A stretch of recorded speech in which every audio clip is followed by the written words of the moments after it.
గంటలు గంటలు భజనలు చేసేవాడిని. మరి ఆ తర్వాత నేనేం చేస్తున్నాను అంటే, అదే గుళ్ళో గంటలు గంటలు ధ్యానం చేయడం మొదలుపెట్టాను. భీమవరం 3 రోజుల క్లాసులు విన్నాక నాకర్థమయింది, ధ్యానంతో పాటు ధ్యాన ప్రచారం కూడా చెయ్యాలి. అప్పుడు శివుడు చెప్తాడు, నన్ను సృష్టించిన వారు కూడా ఒకరు ఉన్నారు. ఆయన మన ఊహకి కూడా అందడు. మరి ఎంతో అర్హత ఉంటే తప్ప మనం ఇందులోకి రాలేము. మరి ఇందులోకొచ్చాక మనం ఏం చేయాలి అంటే,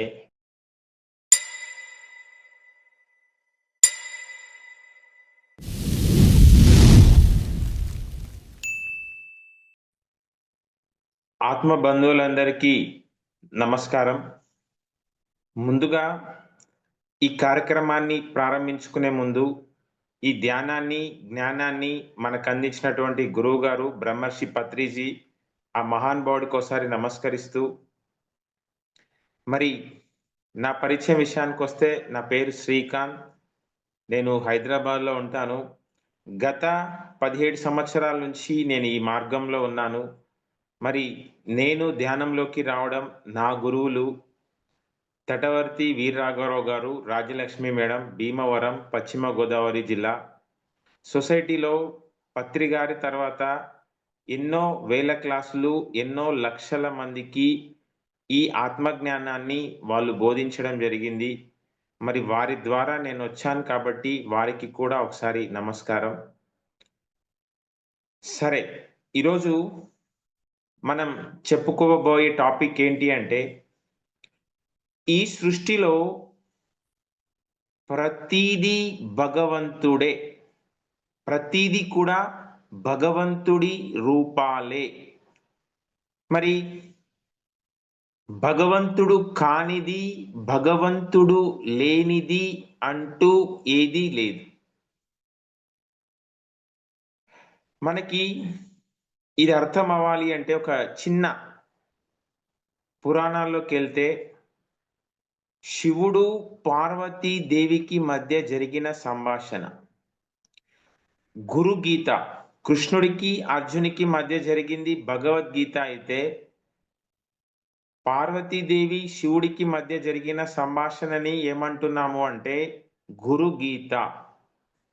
పార్వతీదేవి శివుణ్ణి అడుగుతుంది, "నువ్వు ఎంతో గొప్పవాడివి, కోరిన కోరికలు తీర్చేవాడివి, కొండంత వాడివి" అని చెప్పి అందరూ నీ దగ్గరికొస్తూ ఉంటే, నువ్వెందుకు చేస్తున్నావు ధ్యానం?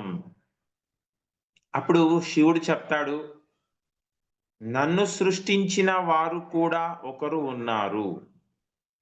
మరి ఆయన్ని చేరే ప్రయత్నం, ఆయన్ని పొందే ప్రయత్నం, ఆయనని తెలుసుకునే ప్రయత్నం నేను చేస్తున్నాను.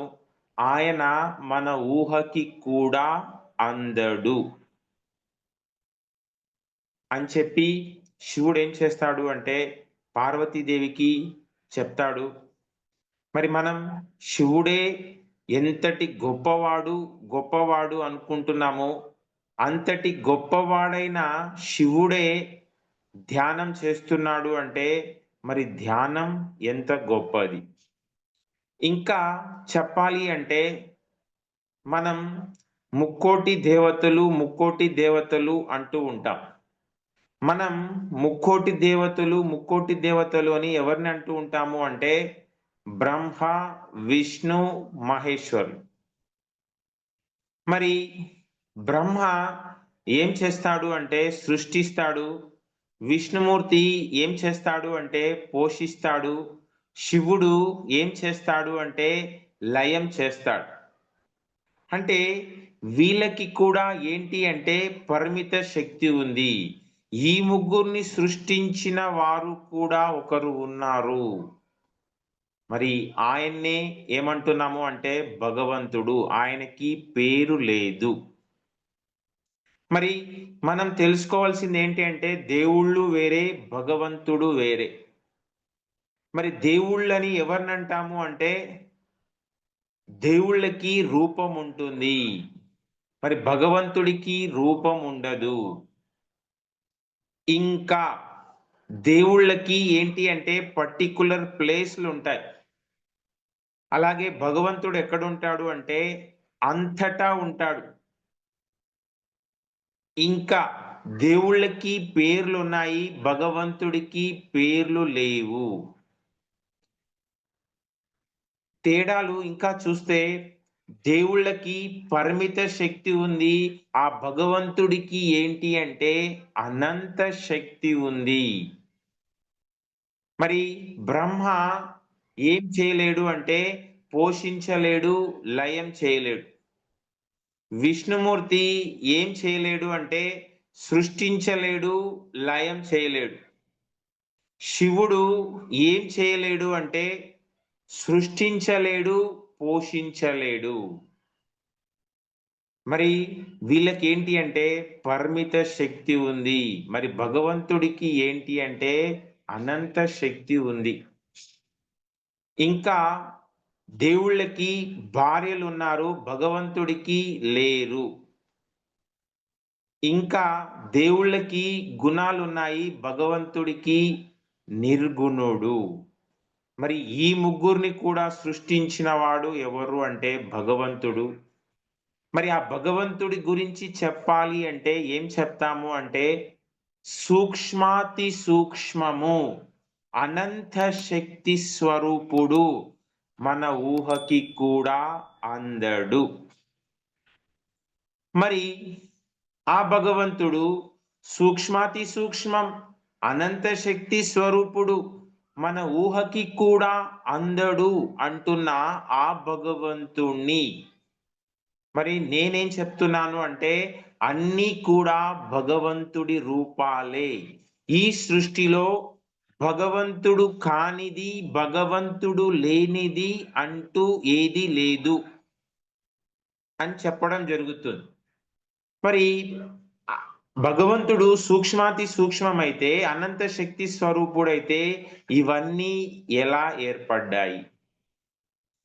మనం ఇది అర్థం అవ్వాలి అంటే కొన్ని ఎగ్జాంపుల్స్ మనం చెప్పుకుందాం. ఇప్పుడు నీరుంది. నీరు యొక్క రసాయన నామం ఏంటి అంటే H2O. H2O సూక్ష్మ రూపము అనుకుంటే ఆ నీటి యొక్క స్థూల రూపము ఏంటి అంటే ఐస్, మంచు. మరి మంచు స్థూల రూపము అనుకుంటే దాని యొక్క సూక్ష్మ రూపము ఏంటి అంటే నీరు, హైడ్రోజన్. మరి మనం నీరు స్థూల రూపము అనుకుంటే దాని యొక్క సూక్ష్మ రూపము ఏంటి అంటే హైడ్రోజన్ ప్లస్ ఆక్సిజన్. H2Oను విడదీస్తే ఏమొస్తుంది అంటే హైడ్రోజన్ ప్లస్ ఆక్సిజన్ వస్తుంది. ఇంకా మనకు తెలిసిన నిజ జీవితంలో మనం వాడేవి పాలు ఉన్నాయి. పాలు ఏంటి అంటే స్థూల రూపం అనుకుందాం. పాలు స్థూల రూపం అనుకుంటే పాలని కొంచెం సూక్ష్మంలోకి తీసుకువెళ్తే పాల నుంచి ఏమొస్తుంది అంటే మీగడ వస్తుంది. మరి పాలు స్థూల రూపం అయితే సూక్ష్మ రూపం ఏమవుతుంది అంటే మీగడ అవుతుంది. మరి మీగడ స్థూల రూపం అనుకుంటే మీగడని ఇంకా సూక్ష్మంలోకి తీసుకువెళ్తే ఏమొస్తుంది అంటే వెన్న వస్తుంది. వెన్న సూక్ష్మ రూపం అయితే మీగడ ఏమవుతుంది అంటే స్థూల రూపం అవుతుంది. మరి వెన్న స్థూల రూపం అనుకుంటే సూక్ష్మ రూపం ఏంటి అంటే నెయ్యి. ఇక్కడ మనం గమనిస్తే స్థూలానికి శక్తి తక్కువగా ఉంటుంది, సూక్ష్మానికి ఏమవుతుంది అంటే శక్తి ఎక్కువగా ఉంటుంది. మరి పాలు ఎన్ని రోజులు ఉంటాయి అంటే ఒక రోజు ఉంటుంది, 2 రోజులు ఉంటాయి. మరి పాల కన్నా మీగడ ఎక్కువ రోజులు ఉంటుంది. మీగడ కన్నా వెన్న ఇంకా ఎక్కువ రోజులు ఉంటుంది. వెన్న కన్నా నెయ్యి ఇంకా ఎక్కువ రోజులు ఉంటుంది. అలాగే పాల కన్నా శక్తి మీగడకుంటుంది. మీగడ కన్నా ఎక్కువ శక్తి వెన్నకుంటుంది. వెన్న కన్నా ఎక్కువ శక్తి నెయ్యికుంటుంది. మరి నెయ్యి మనం ఏం చేయొచ్చు అంటే ఎన్ని రోజులైనా నిల్వ ఉంచొచ్చు. అలాగే నీటిని తీసుకున్న ఆ నీటికి స్థూల రూపం అనుకుంటే సూక్ష్మ రూపం ఏంటి అంటే హైడ్రోజన్ ప్లస్ ఆక్సిజన్. మరి హైడ్రోజన్‌కి, ఆక్సిజన్‌కి శక్తి ఎక్కువగా ఉంటుంది. నీటికి తక్కువగా ఉంటుంది. మరి నీరు సూక్ష్మ రూపం అనుకుంటే మంచు ఏమవుతుంది అంటే స్థూల రూపం అవుతుంది. మరి మంచుకి శక్తి తక్కువగా ఉంటుంది. ఎక్కడ పెడితే అక్కడ అలాగే ఉంటుంది. అదే నీరైతే ఏం చేస్తుంది అంటే కిందికి ప్రవహిస్తూ ఉంటుంది. ఇక్కడ మనం తెలుసుకోవాల్సింది ఏంటి అంటే సూక్ష్మానికి శక్తి ఎక్కువగా ఉంటుంది. స్థూలానికి శక్తి తక్కువగా ఉంటుంది. మరి మనం కూడా ఎంత సూక్ష్మంలోకి వెళుతూ ఉంటే మనం కూడా ఏం చేయగలము అంటే అంత సూక్ష్మమైన విషయాల్ని గ్రహించగలం. మరి మనస్సు స్థూలము, ఆత్మ సూక్ష్మము. మరి మనం ఏం చేయాలి అంటే మనస్సు ప్రాధాన్యత ఎంత తగ్గిస్తూ ఉంటే నువ్వేమవుతావు అంటే మెల్లిమెల్లిగా స్థూలం నుంచి సూక్ష్మంలోకి వెళ్తూ ఉంటావు. అలా నువ్వు ఎంత సూక్ష్మంలోకి వెళ్తూ ఉంటే నువ్వేం చేయగలవు అంటే అంత సూక్ష్మమైన విషయాల్ని గ్రహించగలవు. మరి టాపిక్‌లోకొస్తే మనం ఏం చెప్తున్నాము అంటే ఆ భగవంతుడు సూక్ష్మాతి సూక్ష్మము, అనంత శక్తి స్వరూపుడు. మరి సూక్ష్మాతి సూక్ష్మమైన భగవంతుడు అనంత శక్తి స్వరూపుడు అయిన ఆ భగవంతుడు తన శక్తిని తగ్గించుకుంటే ఏమైంది అంటే ఒక స్థూల రూపం ఏర్పడింది. సూక్ష్మమైన ఆ భగవంతుడు తన శక్తిని తగ్గించుకుంటే మొట్టమొదలు ఏర్పడిన స్థూల రూపము ఏంటి అంటే ఆకాశతత్వం. మరి అలా ఆకాశతత్వం అనేది ఏర్పడిన తర్వాత ఆ భగవంతుడు తృప్తి చెందాడా అంటే ఆ భగవంతుడు తృప్తి చెందలేదు. ఆ భగవంతుడు ఏం చేశాడు అంటే తన శక్తిని ఇంకా తగ్గించుకున్నాడు. తన శక్తిని ఇంకా తగ్గించుకుంటే ఏర్పడిన స్థూల రూపమే ఏంటి అంటే వాయుతత్వం. ఇప్పుడు మనం గమనిస్తే ఆకాశతత్వము కంటికి కనపడదు. వాయుతత్వము కంటికి కనపడదు. కానీ ఏం చేయొచ్చు అంటే వాయుతత్వాన్ని స్పర్శ ద్వారా అనుభూతి చెందవచ్చు.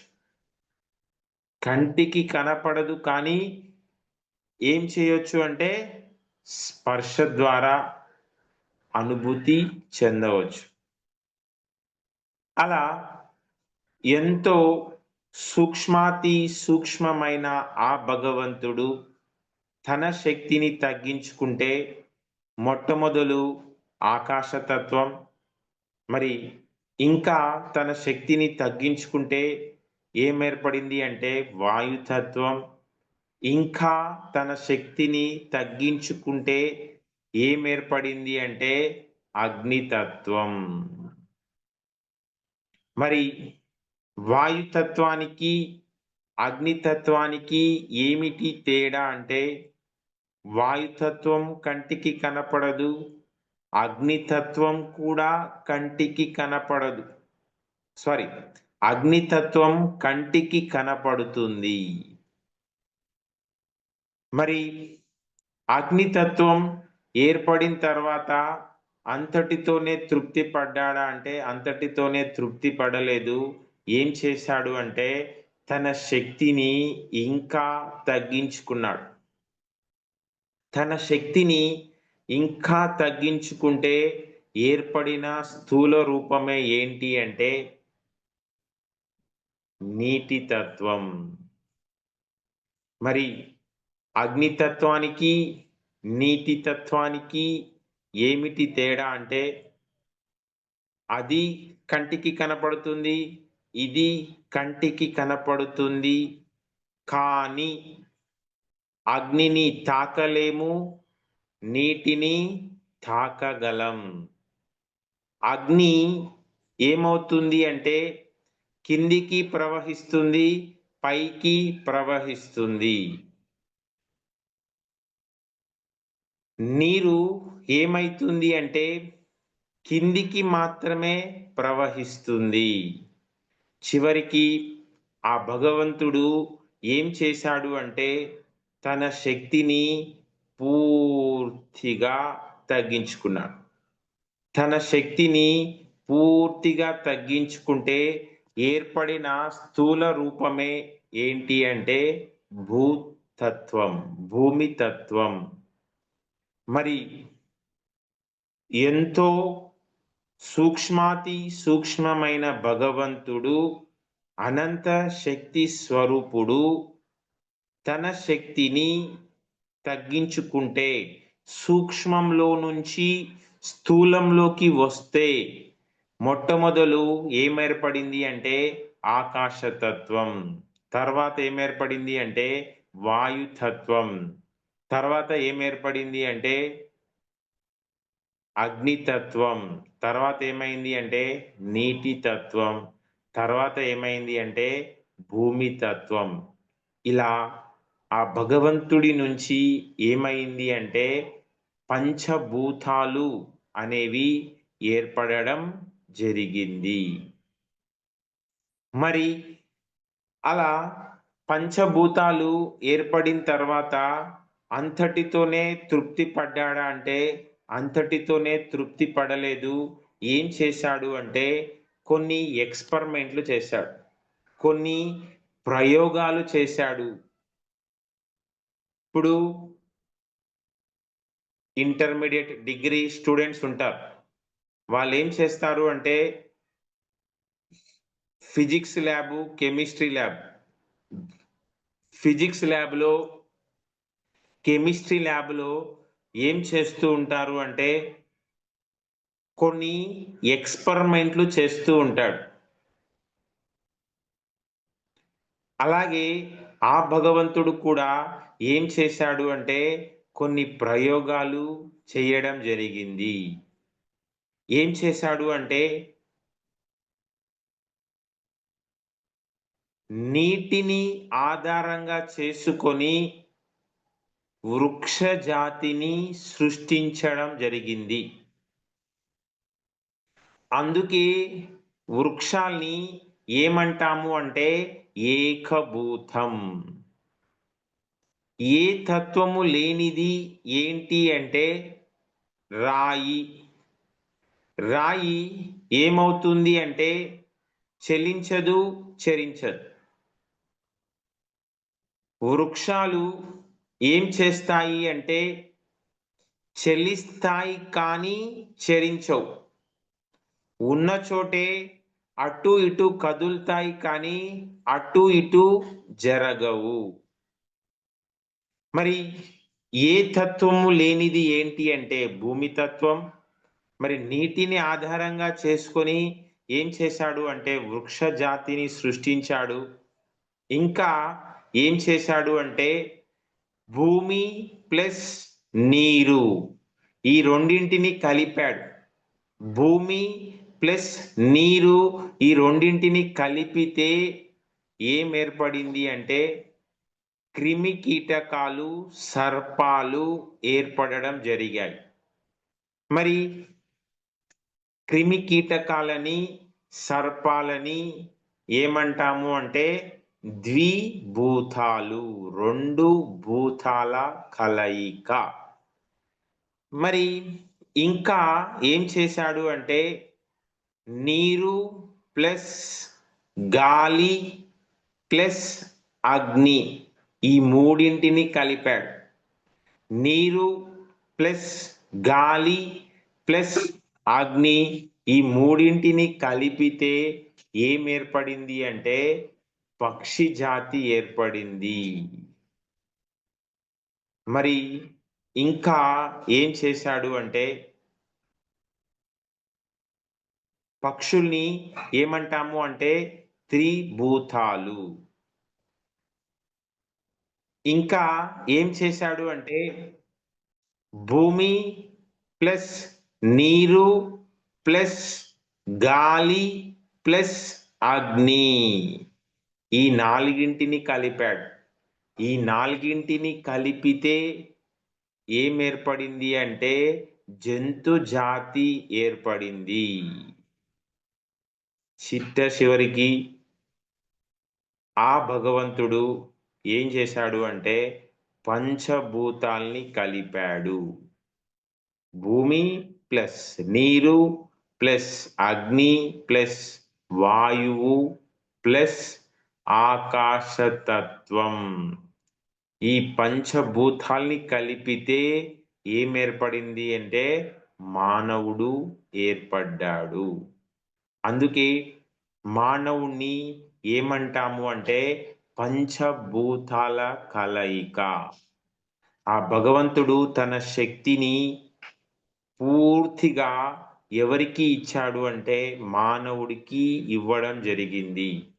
అందుకే మానవుణ్ణి ఏమంటాము అంటే ఆ పూర్ణాత్మ నుంచి విడివడి వచ్చిన అంశాత్మ. ఇంకా మానవుడు చనిపోతే ఏమంటారు అంటే పంచభూతాలలో కలిసిపోయాడు. మరి మానవుల్లో భూమి తత్వము ఉంది, నీటి తత్వము ఉంది, వాయుతత్వము ఉంది, అగ్నితత్వము ఉంది, ఆకాశతత్వం. ఆకాశతత్వం అంటే ఏంటి అంటే ఆలోచించే శక్తి. ఇప్పుడు భూమిని ఏ తత్వం ఉంది అంటున్నాము అంటే ఏ తత్వము లేదు. వృక్షాల్ని ఏమంటున్నాము అంటే ఏకభూతం, నీటిని ఆధారంగా చేసుకొని మనుగడ సాగిస్తున్నాయి. చెలిస్తాయి కానీ చరించవు. మరి క్రిమి కీటకాల్ని, సర్పాల్ని ఏమంటున్నాము అంటే ద్విభూతాలు. భూమి ప్లస్ నీరు ఈ రెండింటి కలయిక. మరి పక్షుల్ని ఏమంటున్నాము అంటే త్రిభూతాలు. నీరు ప్లస్ గాలి ప్లస్ అగ్ని. మరి జంతువుల్ని ఏమంటున్నాము అంటే 4 భూతాలు. భూమి ప్లస్ నీరు ప్లస్ గాలి ప్లస్ అగ్ని ఈ 4 భూతాల్ని కలిపితే ఏం ఏర్పడింది అంటే జంతు జాతి ఏర్పడడం అనేది జరిగింది. మరి జంతువులు ఏం చేస్తాయి అంటే చెల్లిస్తాయి, చరిస్తాయి.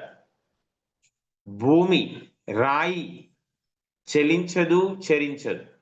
వృక్షాలు చెలిస్తాయి కానీ చరించవు. జంతువులు చెలిస్తాయి, చరిస్తాయి. మరి చిట్ట చివరికి పంచభూతాలు కలిపితే ఏర్పడిన వాడు ఎవరు అంటే మానవుడు. మరి మానవుడు ఏం చేయగలడు అంటే చెలించగలడు, చరించగలడు, ఆలోచించగలడు. ఆ భగవంతుడు తన పూర్ణ శక్తిని ఎవరికి ఇచ్చాడు అంటే మానవుడికి ఇవ్వడం అనేది జరిగింది. మరి ఇక్కడ గమనిస్తే మనం చెప్పుకున్నట్లు టాపిక్‌లో ఈ సృష్టిలో ప్రతీదీ భగవంతుడే. భగవంతుడు కానిది, భగవంతుడు లేనిది అంటూ ఏదీ లేదు. మరి ప్రతీదీ భగవంతుడే అయినా అన్నింటికంటే చిన్న భగవంతుడు ఎవరు అంటే రాయి. రాయి కన్నా కొంచెం పెద్ద భగవంతుడు ఎవరు అంటే వృక్షాలు. వృక్షాల కంటే కొంచెం పెద్ద భగవంతుడు ఎవరు అంటే క్రిమికీటకాలు, సర్పాలు. మరి క్రిమికీటకాలు, సర్పాల కన్నా ఇంకా పెద్ద భగవంతుడు ఎవరు అంటే పక్షులు. మరి పక్షుల కన్నా ఇంకా పెద్ద భగవంతుడు ఎవరు అంటే జంతువులు. మరి అన్నింటికంటే పెద్ద భగవంతుడు ఎవరు అంటే మానవుడు. మరి ఇప్పుడు చూడండి, సైకిల్ ఉంది. సైకిల్‌కి ఏమవుతుంది అంటే దాని సామర్థ్యానికి తగ్గ వేగం దానికుంటుంది. సైకిల్ కన్నా ఏమవుతుంది అంటే బైకుకి హార్స్ పవర్ సామర్థ్యం అనేది కొంచెం ఎక్కువగా ఉంటుంది. బైకు కన్నా కారుకి ఏమవుతుంది అంటే సామర్థ్యం హార్స్ పవర్ అనేది ఇంకా ఎక్కువగా ఉంటుంది. కారు కన్నా లారీకి ఇంకా ఎక్కువ సామర్థ్యం ఉంటుంది. మరి అన్నీ భగవంతుడి రూపాలే అయినా అన్నిటికంటే చిన్న భగవంతుడు ఎవరు అంటే రాయి. అన్నిటికంటే పెద్ద భగవంతుడు ఎవరు అంటే మానవుడు. ఇప్పుడు చూడండి, మనం కొంచెం ఆలోచిస్తే కనుక బిచ్చగాడున్నాడు, లక్షాధికారున్నాడు, కోటీశ్వరుడున్నాడు. ఇప్పుడేంటి అంటే లక్షాధికారికి డబ్బులు కావాలి. లక్షాధికారికి డబ్బులు కావాలి అంటే ఎవరి దగ్గరికెళ్ళాలి అంటే కోటీశ్వరుడి దగ్గరికెళ్ళాలి. బిచ్చగాడి దగ్గరికెళ్తే ఏమైనా దొరుకుతుందా అంటే ఏమీ దొరకదు. అలాగే మానవుడు ఎవరు, ఎవరి దగ్గరికి వెళ్ళాలి అంటే మానవుడు లక్షాధికారి. మరి మానవుడు ఎవరి దగ్గరికెళ్ళాలి అంటే కోటీశ్వరుడి దగ్గరికి అంటే భగవంతుడు దగ్గరికి వెళ్ళాలి. కానీ పంచభూతాలు కలిపితే ఏర్పడిన ఈ మానవుడు ఏ తత్వము లేని రాయి దగ్గరికి వెళ్ళి రాయా నాకు అది ఇవ్వు, రాయా నాకు ఇది ఇవ్వు అంటే రాయి ఏమి ఇవ్వగలదు, ఏమి చెయ్యగలదు. రాయి చెలించలేదు, చరించలేదు. మానవుడు చెలించగలడు, చరించగలడు, ఆలోచించగలడు. లక్షాధికారి ఎవడి దగ్గరికెళ్తున్నాడు అంటే బిచ్చగాడి దగ్గరికెళ్తున్నాడు. అందుకే పత్రి గారు పిరమిడ్ ఆదర్శ సూత్రాలలో చాలా క్లియర్‌గా చెప్పడం జరిగింది. 14 సూత్రం ఏంటి అంటే విగ్రహారాధన వద్దు, సత్యారాధన ముద్దు. మరి దీని గురించి తటవర్తి గారు చెప్తారు. ఏం చెప్తారు అంటే ఎంతో గొప్ప గొప్ప పండితులు అనుకునే వాళ్ళే విగ్రహారాధన చేస్తున్నారు. మరి పత్రి గారు విగ్రహారాధనని ఖండిస్తున్నారు అంటే పత్రి గారి జ్ఞాన పరిధి ఎంత గొప్పది. ఎంతసేపు పత్రి గారు విగ్రహారాధన వద్దు, వద్దు అన్నాడు అని మాత్రమే అంటున్నారు. మరి పత్రి గారు పక్కనే ఏం చెప్పడం జరిగింది అంటే విగ్రహారాధన వద్దు, సత్యారాధన ముద్దు. సత్యారాధన ముద్దు అన్నాడు అన్న విషయం ఎవ్వరూ చెప్పడం లేదు. మరి నేను కూడా 2008, ఇంకా చెప్పాలి అంటే కరెక్ట్‌గా 2007 సంవత్సరం ఆఖరిలో నాకు ఈ ధ్యానం పరిచయం కావడం జరిగింది. నేను మొట్టమొదలు తటవర్తి వీర రాఘవరావు గారి క్లాసులు మా ఊర్లో వినడం జరిగింది. మరి అంతకు ముందుకు భక్తి అంటే, భగవంతుడు అంటే నాకున్న అభిప్రాయం ఒకటి.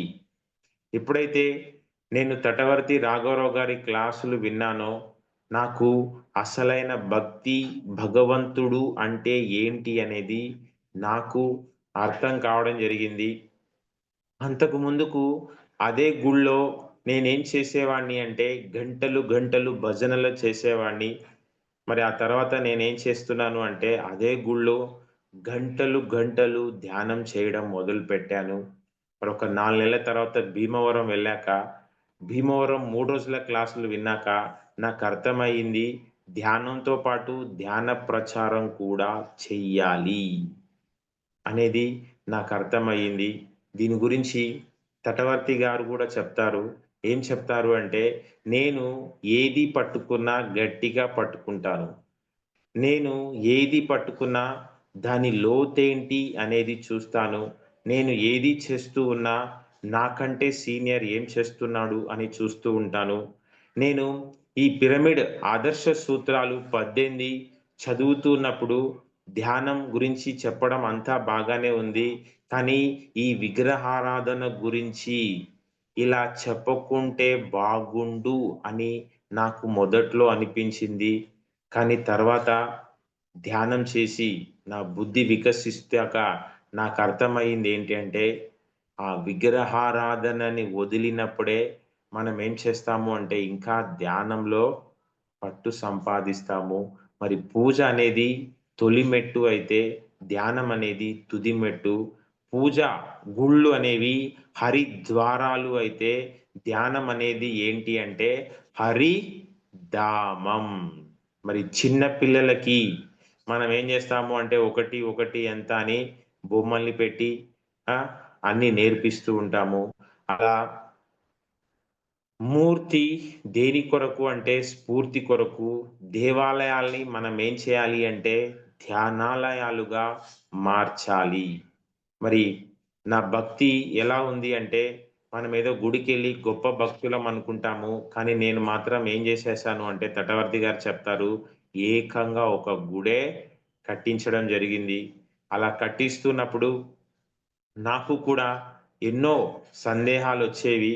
కానీ భగవంతుడిని అలా అనుకుంటే పాపమొస్తుంది అని చెప్పి మళ్ళీ చెంపలేసుకునేవాడిని. నేను ఆ విగ్రహం తీసుకొచ్చేటప్పుడు తెనాలిలో ఆ విగ్రహాల్ని తయారు చేయించాను. అప్పుడు నాకనిపిచ్చింది, ఆ బొమ్మని అలా చెక్కుతూ ఉంటే దేవుడిని ఏంటి అలా కొడుతున్నాడు అని నేను అనుకునేవాడిని. అప్పుడు ఆ చెక్కేవాడిని అడిగితే, "ఇది చెక్కుతున్నంత సేపు విగ్రహమే. మేమేం చేస్తాము అంటే వీటికి ఆఖరిలో కనుబొమ్మల్ని పెడతాము. ఎప్పుడైతే కనుబొమ్మలనేవి పెడతామో అప్పుడేమైతుంది అంటే అది దేవుడిగా మారిపోతుంది" అని చెప్పి ఆ చెక్కేవాడు మాకు చెప్పేవాడు. తర్వాత నేను దాన్ని భీమవరం తీసుకొచ్చాక అక్కడ ఆ బ్రాహ్మణుడు, పండితుడు నాకు చెప్పేవాడు. ఇది ప్రాణప్రతిష్ఠ చెయ్యనంత వరకు విగ్రహమే. ఎప్పుడైతే ప్రాణప్రతిష్ఠ అనేది చేస్తామో అప్పుడు ఏమవుతుంది అంటే అది దేవుడైపోతుంది. మరి ప్రాణప్రతిష్ఠ అంటే ఏంటి అంటే ప్రాణాన్ని ప్రతిష్ఠించడం. మరి ఆలోచిస్తే నిజంగా అది సాధ్యమయ్యే పనేనా అంటే, అది ఎవరికీ కూడా సాధ్యమయ్యే పని కాదు. మరి ఆ బ్రాహ్మణుడికి దేవుడినే సృష్టించగలిగే శక్తి ఉంటే, ఆ దేవుడు కాదు గొప్పవాడు, ఆ బ్రాహ్మణుడు గొప్పవాడవుతాడు. అలా ప్రాణాన్ని ప్రతిష్ఠించే శక్తి ఎవరికైనా ఉందా అంటే ఈ లోకంలో ఎవ్వరికీ లేదనే చెప్పుకోవచ్చు. మరి మనం పిరమిడ్ ఆదర్శ సూత్రాల్ని కనుక తీసుకుంటే, మరి విగ్రహారాధన వద్దు, సత్యారాధన ముద్దు. మరి అన్నీ కూడా ఏంటి అంటే భగవంతుడు రూపాలే. ఆ భగవంతుడు ఎక్కడ ఉన్నాడు అంటే సర్వాంతర్యామి, సర్వ జీవుల అంతరాలలో నిక్షిప్తమై ఉన్నాడు. సకల ప్రాణికోటిలో చర అచరాలన్నిటిలో కూడా ఆ భగవంతుడు నిక్షిప్తమై ఉన్నాడు. మనం మొదట్లోనే చెప్పుకున్నాము, దేవుళ్ళు వేరే, భగవంతుడు వేరే. ఆ భగవంతుణ్ణే ఇంకా ఏమని పిలుస్తాము అంటే పరబ్రహ్మము అని పిలవడం జరుగుతుంది. మనం పిరమిడ్ జ్ఞాన నవరత్నాలు కనుక తీసుకుంటే మొట్టమొదటిది ఏంటి అంటే ఆత్మే పరబ్రహ్మం.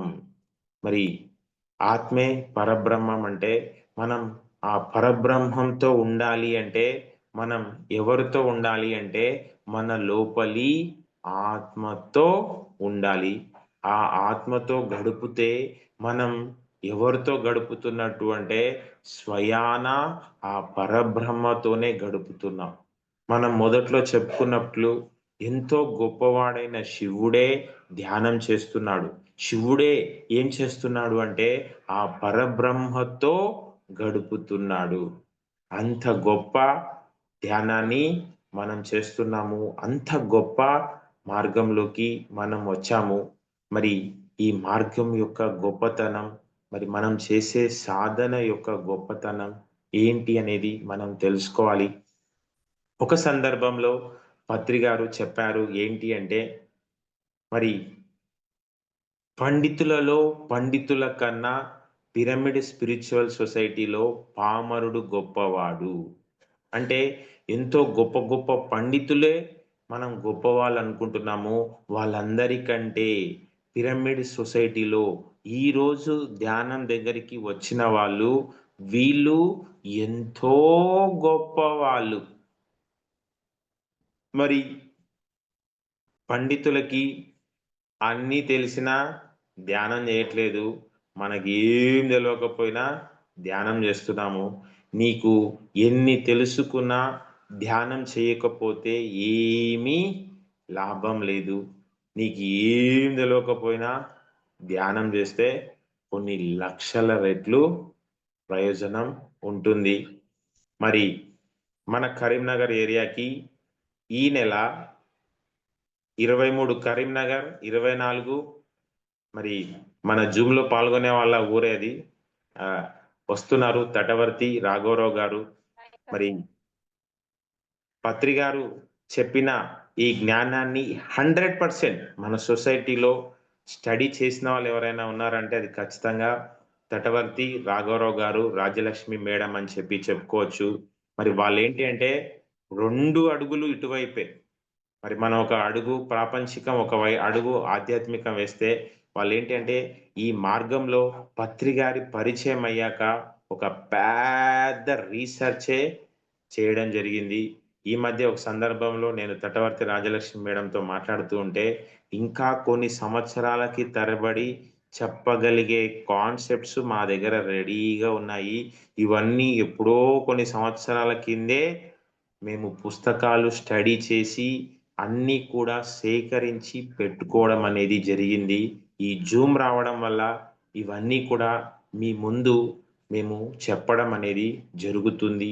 మరి వాళ్ళొక గంట, అరగంట క్లాస్ చెప్పారు అంటే ఎంతో స్టడీ చేసి, ఎన్నో పుస్తకాల్ని రీసెర్చ్ చేసి మరి మనకు ఆ క్లాసులు అందివ్వడం జరుగుతుంది. కాబట్టి మనం అప్పుడప్పుడు ఏం చేయాలి అంటే అలాంటి యోగీశ్వరుల సమక్షంలో గడపాలి. మరి వాళ్ళు రోజు నిర్వహించే మార్నింగ్ జూమ్‌లో కూడా పాల్గొంటూ ఉండాలి. ఇప్పుడు మన దగ్గరికి వచ్చే వన్ డే వర్క్‌షాప్‌లో మీరు పాల్గొనడమే కాదు, ఏం చేయాలి అంటే అందరినీ కూడా ఆ కార్యక్రమంలో పాల్గొనే ప్రయత్నం మనం చేయాలి. మరి ఈ సృష్టిలో ఒక గొప్ప సిద్ధాంతం ఏంటి అంటే పంచింది పెంచబడుతుంది. ఆ పంచడంలో ఉన్న ఆనందం ఇంకేం చేసినా మనకి రాదు. మరి తడవర్తి రాఘవరావు గారు కానీ, రాజలక్ష్మి మేడం గారు కానీ ఇంత తక్కువ టైంలోనే అంత ఉన్నతంగా సొసైటీలో అందరినీ కూడా డామినేట్ చేసి ఎదిగారు అంటే వాళ్ళేం చేశారు అంటే పంచడాన్ని మొదలుపెట్టారు. ఆ పంచడంలో కూడా ఏంటి అంటే సరియైన ధ్యానాన్ని, సత్య జ్ఞానాన్నే వాళ్ళు మనకు అందించడం జరుగుతుంది. కాబట్టి వాళ్ళ సందేశాలు మనం అలా వింటూ ఉంటే ఏమవుతుంది అంటే మనం కూడా మెల్లిమెల్లిగా వాళ్ళలా తయారవుతూ ఉంటాము. దీన్నే ఏమని చెప్పొచ్చు అంటే భ్రమర కీటక న్యాయము. మరి భ్రమరం ఎప్పుడు జుమ్ అని చెప్పి జూంకార నాదం చేస్తూ ఉంటే ఆ కీటకం కూడా ఆ నాదం విని కీటకం కూడా ఎలా తయారవుతుంది అంటే భ్రమరంలా తయారవుతుంది.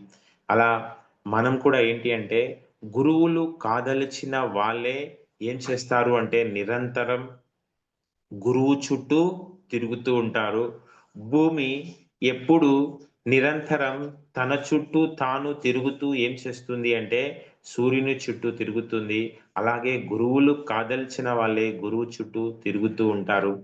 మరి మనం అలాంటి యోగీశ్వరుల సాంగత్యంలో గడుపుతున్నాము అంటే మరి మనం కూడా ఆ గురువులుగా మారే అర్హత ఉంది కాబట్టే మనం ఆ మార్గంలోకి వస్తున్నాము. ఒక సందర్భంలో పత్రి గారు చెప్పారు. ఒక మాస్టర్ క్వెషన్ వేస్తే, "సార్ గురువును గుర్తించడం ఎలా?" అంటే, "గురువులు కాదలిచిన వాళ్ళకే గురువు కనపడతాడు. గురువు కాని వాడికి పొరపాటున కూడా ఆ గురువు తారస పడడు." మరి మనం ఆ గురువు సమక్షంలో గడుపుతున్నాము అంటే అది మామూలు విషయం కాదు. మరి ఎంతో అర్హత ఉంటే తప్ప మనం ఇందులోకి రాలేము. మరి ఇందులోకొచ్చాక మనం ఏం చేయాలి అంటే, ఇందులో ఎదిగే ప్రయత్నం చేయాలి. మరి మనం ఎన్ని అవకాశాల్ని కల్పించుకొని, అన్ని అవకాశాల్ని ఉపయోగించుకుంటూ ఉంటే ఏమవుతుంది అంటే, మన పరిధి, మన స్థాయి అనేది మెల్లిమెల్లిగా పెరుగుతూ ఉంటుంది. మనం ఎప్పుడు కూడా ఇతరులతో పోల్చుకోవాల్సిన అవసరం లేదు. వీళ్ళలాగా, వాళ్ళలాగా అలా చేయాలి, ఇలా చేయాలని. నీ పరిధిలో, నీ శక్తి మేరకు నువ్వు చేయగలిగింది నువ్వు చేసుకుంటూ పోతూ ఉంటే ఏమవుతుంది అంటే మెల్లిమెల్లిగా మనకు పరిధి, అవకాశాలు అనేవి పెరుగుతూ ఉంటాయి. మరి ఈరోజు ఈ అవకాశం ఇచ్చిన మీ అందరికీ మరి రాధాకృష్ణ గారికి పాల్గొన్న ఆత్మ బంధువులందరికీ కూడా ధన్యవాదాలు. Thank you very much.